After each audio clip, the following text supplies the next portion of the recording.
Allan Aguirre with your Incorruptible 2-minute warning. It's Friday. We are going to go into Friday mode. We have all these different modes, right? Friday mode, gallery mode. Oh, my camera's a little crooked. Oh, it's too crooked. Oh, let's see if that works. Yeah, it sounds a little too much over there. Turn it over here. We're moving things around. You can't see it, but on the other side of this camera is the set for tomorrow morning, Saturday, our first broadcast of what we call Patreon prophetic points. If you're a monthly financial supporter of this ministry, or if you give us like a big wad of money to cover the year, I think what is it, at least $50 a month or something like that. If you give at least $50 a month or something like that, anyway, I don't even know how that works. I don't even think that's true. It's not even $50 a month. No, it's not. I'm thinking of something else. Scratch that. If you're a monthly supporter of this ministry, regardless, I think $7 is the lowest on Patreon, but you can give through Patreon, patreon.com. You can give through physical check, and you can give through like PayPal, Venmo, as well as modern day. If you give a monthly amount to this ministry, we are starting a kind of like it's an end of the month look at what's happening prophetically, based on what a bunch of other prophets are saying, what we're hearing as well. So it'll be the last Sabbath of every month. That's the idea. We will do this little, hey, this is what's going on prophetically based on what all these prophets are saying. And that should give us a help, or, that should give us insight on how to go forward in the following month. Things like that. I think it's going to be really good. It's my wife and I are doing it. It's the first time tomorrow morning and that we're doing it. And so we're setting up the set yesterday, the sound and lights and cameras, and so things were moved around a little bit. Hey, it's okay. We're in a section called food offered to idols. That's the main. Remember how Paul does outlines. Here's the top of this. Here's the bullet point, or if it's an outline, number 2, or big capital letter C, whatever, right? But he's in an outline, and this section is called food offered unto idols. And then he's going to drill down this outline into various things. Chapter 9, where we're at, is a massive drill down, right? We're indented, I don't know, 4 or 5 times. We got to come out of that indentation back to the main root of the conversation. And that's what we're doing. So because this section called food offered to idols spans 2.5 chapters, it's really, and Christians have a hard time with reading comprehension, and they've been taught, the majority of their Christian life, they've been taught 1 or 2 verse theology, 1 or 2 verse doctrine. I mean, they've created doctrines out of like a single standalone solitary verse, whether it's in context or not. We see that, we've proven that. We've been proving that with our stuff for years. Well, this is another one of those cases. So at the top of chapter 8, he's talking about food offered unto idols. And then he says that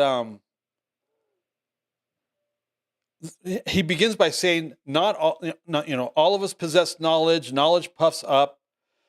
But if anyone loves God, blah, blah, blah. As far as the eating of food offered to idols, verse 4, chapter 8, he goes, we know that an idol has no real existence. Idols don't actually exist, right? If you make an idol out of this, it's not a real idol. This doesn't have eyes to see, ears to hear. It doesn't breathe. It has no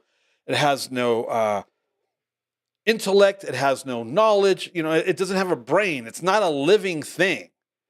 It's, I can make it an idol all day long, and I can convince myself that this speaks to me and that this guides me, like crystals, or, the rosaries. I can give you a list of things people use as idols that they pray to or that they use as oracles. Now, Old Testament prophets used oracles, staffs, things like that, but they didn't pray to them. They knew that that staff, that object in and of itself didn't have any power or authority, and it wasn't alive. God would use those things. Well, that's the one true God, but idols have no real existence. And he was referring to Isaiah 41:24, the futility of idols. Rock, stone, wood. These, you can shape an idol. I don't have idols around here. You can, here, how about this? You can create something, our little chameleon mascot. You can make something out of wood or stone or whatever, and pray to it and make believe and think it's a god or whatever, and have that as an idol in your life. Buddhists have idols in their life. They put idols around things, right? But those idols don't have ears or eyes. They don't really exist. This is just a freaking stuffed animal. In the same way, idols are just whatever they are, because there's only one God. Deuteronomy 4:35-39. Now, obviously, there's a whole bunch of so-called gods and so-called idols. Excuse me. Obviously, because all these various religions have all these various gods and idols. I have a friend who's Buddhist who actually has little idols around incense, and it's weird. But obviously people do believe in idols, and they do have them, and they do pray to them, and they do believe that they give them power. Saint Christopher, and they're praying to saints, and they got these little amulets and stuff, right? No, you can't do that. So Paul's basically saying, look, there's when it comes to food offered unto idols, let's begin with, and it's here's the thing, in today's culture, as it has been in the past. Now, mind you, we're coming around full circle yet again as a species of humans, where it's becoming hate speech, and you can't tell people you're not a unicorn, but I identify as a unicorn, and my pronouns are uni and corn, and we're like, you're an idiot. You have a mental, you're mentally whatever, and they're like, no, and then it's considered hate speech if you don't call them by the pronouns that they want to be called. And if they believe that they're a unicorn, you have to go along with it. Well, why do you think Paul and the apostles were getting beat up and killed and stuff? Like when Paul was traveling through Ephesus, and he's traveling through all these different pagan countries, he's being left for dead. He's being beat up. He's being incarcerated because he was telling people that they were foolish for believing in these different gods, or he was ruining their business by healing people that were channeling demonic spirits and all that, and demons. See, that's all hate speech today. Back like it used to be back then. Because to say that their God wasn't a real God, to say that their God wasn't legit, or that it didn't have any power or authority, and that they were foolish for worshiping this piece of stick or whatever, would get you dragged out of their temples and killed. Well, we're at that point today. That's where we're at. No one's being dragged out and killed yet that we know of, but I think hopefully you understand, and I don't have to keep going on about it. Well, so he's saying, look, food offered to idols. Let's check ourselves. Idols aren't real. People believe there are, and there's many gods and there's many lords. But for us, see, that's a line in the sand, us and them. But as far as we're concerned, for us, there's one God, the Father, one Messiah, one Adonai, Jesus. However, not all possess this knowledge, but some, because of their past or whatever, association with idols, eat food as really offered to an idol, and their conscience, being weak, is defiled. So, the person, Romans, chapter 14, there was a big move of vegetarianism inside the church.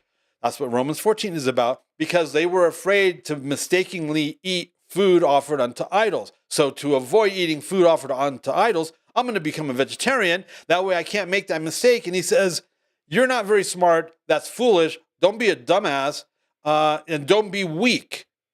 That's what he's, okay? Food will not commend us to God, blah, blah, blah, blah. Okay, but he then says, those of us that know better, don't use that as a license to offend or stumble the weaker brother, right? Okay. For if anyone sees you who have knowledge eating in an idol's temple, will he not be encouraged or, fortified, it says in the Greek, or built up to, in his conscience, is weak, to eat food offered to idols. So he's saying you don't want to do that. You don't want to mess with somebody, you want to be careful. If they're weak, if they're not that smart, if they're not that bright, you need to give them a helping hand. So by your knowledge, this weak person is destroyed, the brother for whom Christ died, thus sinning against your brothers and wounding their conscience. When it is weak, you sin against Christ. Right. Therefore, verse 13 of chapter 8, if food makes my brother stumble, I will never eat meat, lest I make my brother stumble. Okay? But that wasn't the end of it. It's not done. That's not his final concluding matter. As far as food offered unto idols, and being weak in thinking that idols are real, and any food offered unto them that it's a real thing, you don't want to hurt that, mess with that younger brother. You don't want to mess with that brother, and blah blah blah blah blah. Okay, then he begins a sub point in chapter 9. Paul surrenders his rights, and this is where he's basically saying, "Look, I'm an apostle. I'm your leader, but I'm not going to lord over you, even though that's real and that's true, that I'm your leader and your authority, I'm not going to lord over you regarding stuff." And so he builds up that argument in verses 1. He builds up that position. He builds up what he's talking about.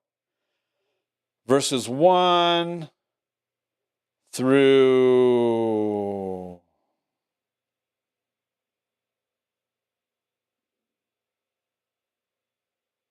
18. Okay? Now he's coming out of that outline back to the main point for a minute, because in chapter 10, right, next week in chapter 10, he's basically, and here's another thing we're finding out. Wow, what a surprise. Paul's teaching the Torah, he's teaching the law of Moses and quoting the law of Moses as an authority and as a reference and as an example. He's quoting the law of Moses to make his points to his Gentile believers, which should confuse the hell out of the majority of you, because you've been taught differently. You've been taught, well, not the majority of Chameleon Church, but if you're listening and you don't have any idea what we're talking about, because Christianity teaches that Jesus did away with the law, and that Paul didn't teach the law. Yet, and then the first 12 verses of chapter 10, he goes on by explaining the importance of why it is important to obey the law, so that you don't die like Israel did in the desert with Moses for not obeying God, his commandments, his precepts, keeping his covenant, the Torah. Yeah, he literally goes there. Then he concludes the matter in the middle of chapter 10. All right, so today, verse 19 of chapter 9. For though I am free from all, I have made myself a servant to all, that I might win more of them. I am adjusting my life. I'm adjusting my psyche. I have rights. I have freedoms. I am blah, blah, blah. None of that matters, is what he's saying. I've reassigned and I've readjusted my life so that I can win others to the truth of Messiah. To the Jews, verse 20, I became as a Jew in order to win Jews. To those under the law, I became as one under the law, parentheses, though not being myself under the law, end parenthesis, that I might win those under the law.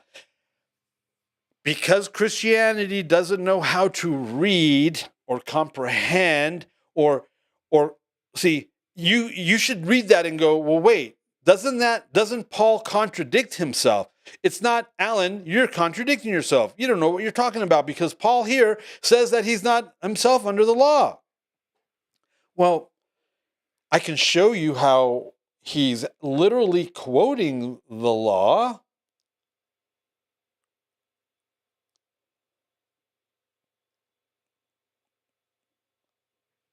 11 verses before that verse. So which one is it? Is Paul contradicting himself? In verse 9, he says, for it is written in the law of Moses, you shall not muzzle an ox when it treads out the grain. He's literally citing Deuteronomy 25:4. Is it for oxen that God is concerned?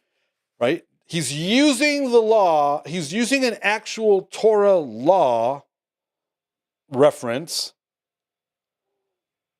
Okay, first of all, he says in verse 8, do I say these things on human authority? Then he says, does not the law say the same?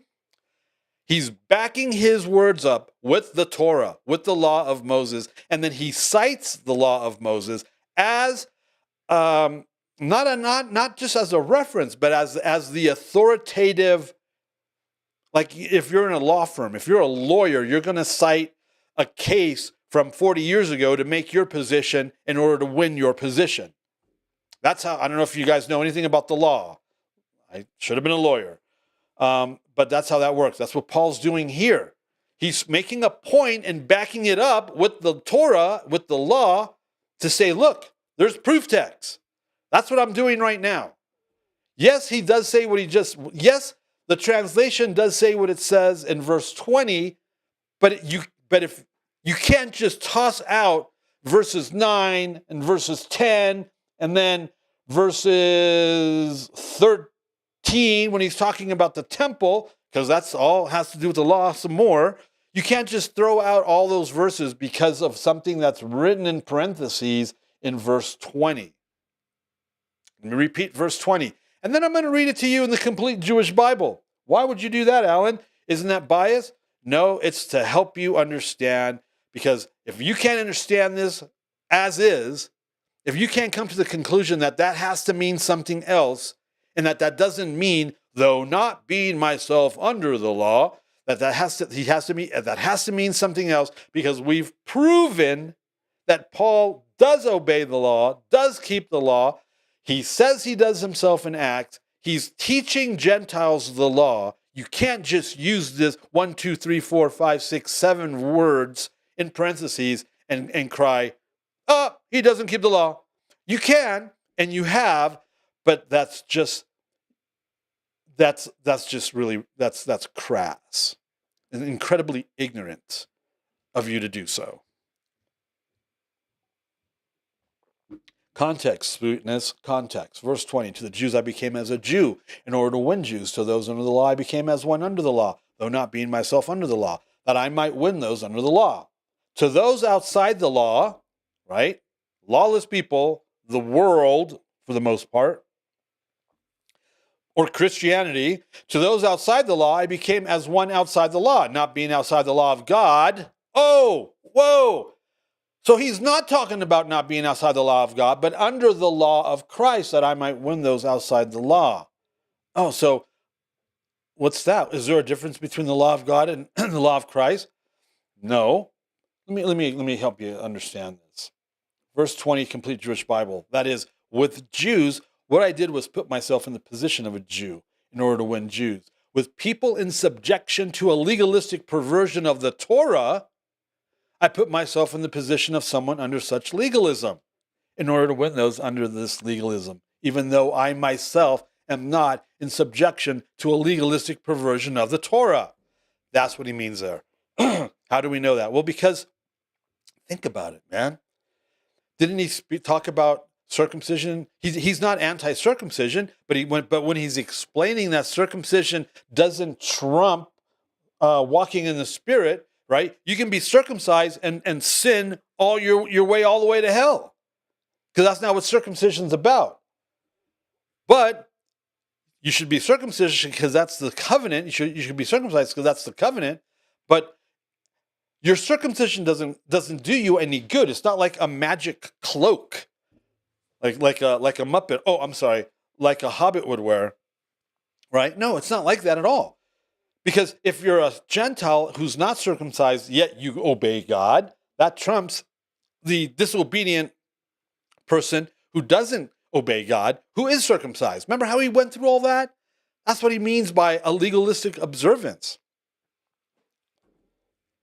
And he talks about that a lot. He talks about how there's he talks about the concept of, oh, I'm good to go. The Pharisees thought they were good to go because they were subjected to a legalistic perversion of the Torah. And then Jesus shows up and goes, well, let me show you what the Torah is really all about. I am the Torah, and this is what life in Torah is supposed to look like. And they're like, no, it's not. What about the traditions of the elders? And he's like, screw that noise. It's not about traditions. It's not about elders. It's not about legalism. And it's not about a perversion of the scriptures. So, when Paul says to those outside the law, when Paul says to those under the law, he's talking about under or subjected to a legalistic perversion of the Torah, like the Pharisees, legalism. See, I can say to those that are Christians, though I'm not a Christian, right? Because the word Christian means what? The definition of Christian means someone that doesn't speak in tongues, heal the sick, cast out demons, raise the dead, even though Jesus said to do it, and so does Paul. A Christian is someone that doesn't have any spiritual authority. A Christian is someone that doesn't know how to read the Bible or have any reading comprehension. A Christian is someone that doesn't believe the Old Testament has anything to do with him because he's a New Testament believer and a Gentile. A Christian is someone that doesn't believe that we're supposed to keep God's covenant of Torah. Well, I'm not that kind of Christian. See, I can say I'm a Christian, but I'm not a Christian, and that's what I mean. When I say I'm not a Christian, it's because I'm not that kind of Christian. I'm a different kind of Christian. Oh, what kind of Christian are you, Allan? Well, I'm an actual biblical Christian. I believe the words of Jesus. I believe what Paul says about prophecy and the spiritual gifts. And I believe that we're supposed to keep God's covenant. And I believe the Old Testament is more important than the New Testament, because without the Old Testament, you don't have a New Testament. It's so bizarre that you guys don't know that. See? So Paul is saying, when he says he's not under the law, he's not saying that he's not under the law. He's saying he's not under a legalistic perversion of the law. But with people who are subjected to a legalistic perversion of the Torah, he will put himself in the position of someone under such legalism in order to win those under this legalism, even though he himself is not in subjection to a legalistic perversion of the Torah. I have a kippah. That's a skull cap, a yarmulke. I have a kippah in case I find myself in a situation where the legalism is such that I can't come in without that hat on. That's why I have one of those, so I can get into that room. But I'm not under that because that's rabbinical. It's not scriptural. I'm not under the rabbinical version of Torah. That's what that means. Legalistic perversion of the Torah. I'm not under rabbinical Torah. I'm under the Torah of Messiah. Like he says in the next verse, verse 21, complete Jewish Bible. With those who live outside the framework of Torah, I put myself in the position of someone outside the Torah in order to win those outside the Torah. Although I myself am not outside the framework of God's Torah, but within the framework of Torah as upheld by the Messiah. See, here's what the Pharisees believe they're under the framework of God's Torah. Matthew 5, Jesus says, yeah, no, not really. This is really the framework of God's Torah. Right here. And they're down here. That's what Paul's talking about. The framework of Torah upheld by the Messiah means it's spiritual. not physical, not carnal, right? It's not about the do's and don'ts. It's about the heart. It's about the heart attitude. See? Do you get that? There's a big difference there. Verse 22. To the weak, I became weak. See, that doesn't mean he's weak, but he became weak for the weak. Are you understanding this? I have become, that I might win the weak. I have become all things to all people, that by all means I might save some. That's why we're chameleons. We are all things to all men,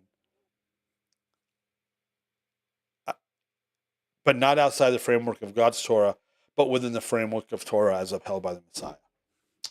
I do it all for the sake of the gospel, that I might share with them in its blessings. Do you not know that in a race all the runners run, but only one receives the prize? So run that you may obtain it. We just lost 80% of Christianity. Why do I say that? Well, I might bring certain things up regarding the people. I might bring up issues or matters of faith that I believe are very important for people. And they're like, well, I don't know anything about that. All I know is that I'm saved and, I love God. And they're good to go. That's as far as they're going to take it. That's not running as to win. That's kind of like I showed up to the marathon and I'm getting my popcorn and beer, or my hot dog and beer. I don't know what they do at marathons. I showed up to the marathon and I'm getting snacks, and the marathon's happening behind me and I can hear it and all that, but I'm more concerned about getting my snacks. And then I'm going to sit down in the bleachers and I'm going to eat my popcorn or hot dog and drink my beer. I don't know what it is that you do. Maybe you're at a baseball game. Let's instead of running a race, instead of a marathon race, let's use the analogy of a baseball game. The baseball, right? So hit the ball as to make a home run. Play baseball so that you may obtain that World Series. Is it a cup? Is it a medal? Is it I don't know what it is, right? So you should play baseball to win the World Cup, to win what's it called? The World Series. Okay? So I'm going to show, but some people, they show up to the baseball game and the game's being played, but they're on the other side of the wall. They're at their concessions. They can hear it. It's being played. You can hear the crack of the bat hitting a ball, right? But see, they're not in the race. They're not in the game. They're supposed to be, right? And then they sit down and they're chomping on their hot dogs and there's mustard running down there, and they got their drink and they're all excited, but they're not actually a part of the race. They're not actually a part of the game. Well, do you not know that in a race, in a race called life, all the runners run, but only one receives the prize? Eternal life, heaven, salvation, forgiveness of sins, new life, power, spiritual power and authority, transformative power and authority. It's not power like no, it's the transformative power, so I can say no to my sin, so I can say no to my flesh, so I can honor and obey God and his mandates. That's the prize. So then, live your freaking life so that you'll obtain that prize. I mean, you do understand that's what he's saying, right? He's using sports as a metaphor. Every athlete exercises self-control in all things. They do it to receive a perishable wealth, but we an imperishable. So I do not run aimlessly. Don't live your life aimlessly. I do not box as one beating the air, but I discipline my body and keep it under control, lest after preaching to others, I myself should be disqualified.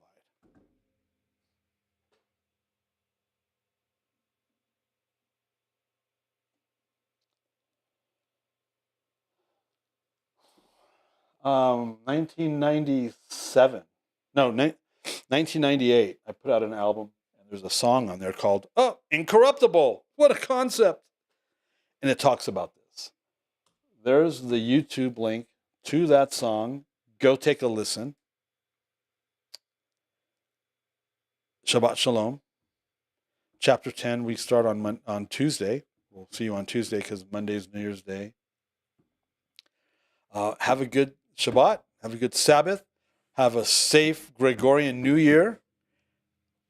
That switch flip over. And and we will see some of you. Oh, and if you're not sure, if you're not a monthly giver to this ministry, but would like to, so that you can participate on our new end of the month prophetic points broadcast, you can go to chameleonchurch.com/give. And there's about 4 different ways you can give. Pick one, have at it, and we'll see you next week. The views and opinions expressed during our broadcasts are solely those of the broadcast producers, hosts, and/or guests, etc., and are not necessarily the views or opinions of the Travelog Network, its sponsors, or affiliates.